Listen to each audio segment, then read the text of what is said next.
Proverbs. Proverbs. They're strange things, aren't they? They're an arrangement of words which say much more than the words themselves. Short, pithy little things that they are. They spark our imaginations and they cause us to seek out deeper meanings. For example, there's an old French proverb that goes, I'll see if I can do the French first. Il y a des gants sans les mains des dents, which translates as some gloves have no hands in them. Just think about that for a minute. Some gloves have no hands in them. What does it mean? Perhaps it's a pointer to leaders who are all words but no action. Or self-proclaimed saviors whose clever turns of phrase turn out to be empty and useless. It's one of many examples, and Jesus seemed to really like Proverbs. According to the Gospels, he coined many that have been handed on down to us. Today's reading contains a number of such wise sayings, such proverbial sayings, all thrown together in a few verses that are sandwiched between the parable of the sower and the parable of the seeds. As such, Mark clearly intends us to apply these collection of proverbs to the notion of spreading the good seed of the kingdom. So when he says that no one should stick a lamp under a bushel basket, then we can see immediately that Jesus wants us to know that the task of spreading good news about God's incredible love for all humanity, well, that task belongs to us all. We are each called to be lights in the darkness, which is a radical thought in some quarters.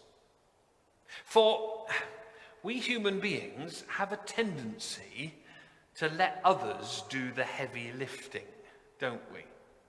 It's often been said that one of the greatest weaknesses of the Anglican Church is that it essentially subcontracts the work of all Christians to one person, the vicar. Now, thankfully for me, that is anything but the case in this amazing parish. I count myself among the most blessed of vicars in that I've got such a great team of staff and volunteers working with me to bring light into the darkness. But I do have concern for some of my colleagues who find themselves almost entirely responsible for running their buildings, giving pastoral support, preaching and teaching, and even they have to go and do the printing and the photocopying and clean the loos as well. It happens. This is an issue which the church across our land is having to confront at the moment with real urgency. The pandemic has led to a significant drop in churches, in giving to churches especially, with the result that our own diocese, just this little diocese of Portsmouth and the Isle of Wight, is currently having to seriously downsize. And it's considering losing something like 20% of paid clergy to cover what is at least a £2 million deficit, a black hole in the diocesan budget. Frankly, many believe this is accelerating a trend that has been going on for a number of years. And our first reaction when we hear such a statistic might be horror. How can we possibly cope with 20% less paid clergy? But do you know, actually, I think this is a change which needed to come. For too long, Christians who, well, let's face it, should be shining their own light, or at least shining the light of Christ into their communities, have sometimes been content to let the vicar do it for them. They have subcontracted for the sum of a few coins a week or less, the sacred task of being lights in the darkness. And believe me, clergy are only a handful of people doing that task. The Havant Deanery, of which we are part, has a population of around 170,000 people, it's estimated, after recent house building has taken place. How many clergy do we have to service 170,000 people? Well, it's 15 full-time equivalent clergy. 15.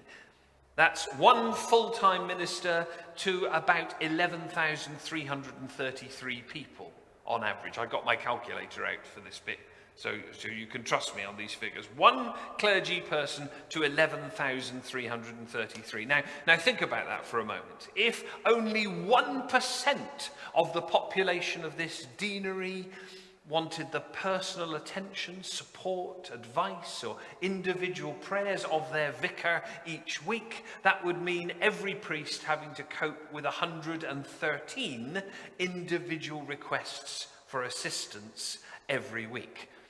Ponder that.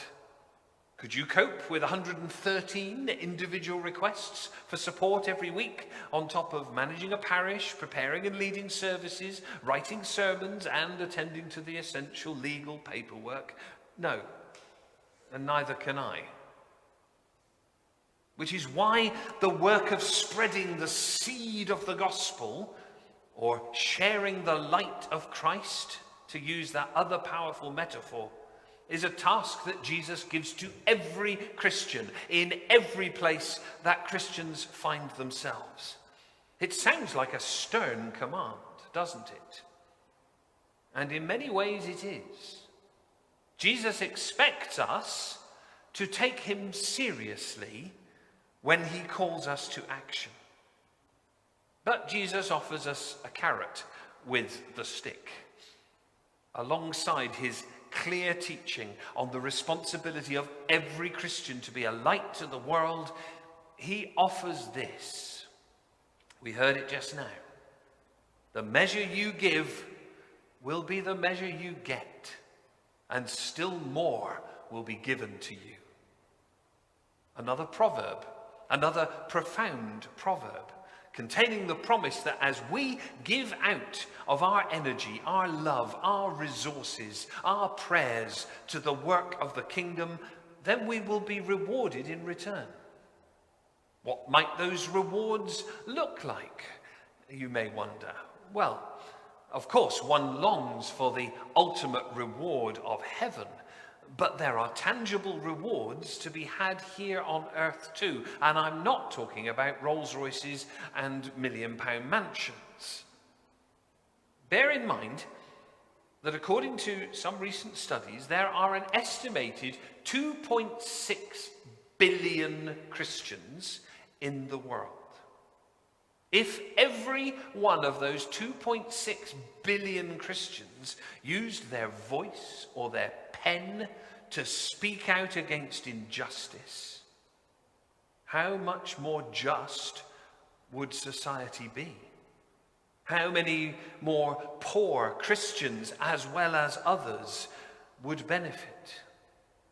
If a tiny portion more of Christians stood for political office and put God's principles to work in our economies and our policies, what a difference we could make. If every Christian gave 1/10 of their income to the work of God, as the scriptures require, how much more good could the church do in the world? If every Christian donated food to the hungry, medicine to the sick, water to the thirsty, at home and abroad, how much less tension might there be in the world? How much less competition for resources? How many Christians and others would benefit in war-torn lands that fight over resources? If every Christian took the time to know their neighbor, telephone the lonely, shop for the housebound, how much more love would be spread around every community? If every Christian just gave 1 day a year to the task of planting trees or picking up litter, that would be 2.6 billion days a year added to the sacred task of caring for our planet. I could go on. And yeah, I could, I could. But the point, I hope, is made. As a body of people who are subcontracting to a few paid clergy the tasks of the kingdom, we become a weak and frankly ineffectual expression of the love of God, the transforming power of the love of God. But as a 2.6 billion strong army of ordinary people who are lights in the darkness, what a difference we could make. To quote again the words often read from our service after the creed, which I shall read again in a moment. Let your light so shine before men that they may see your good works and glorify your Father which is in heaven. Amen.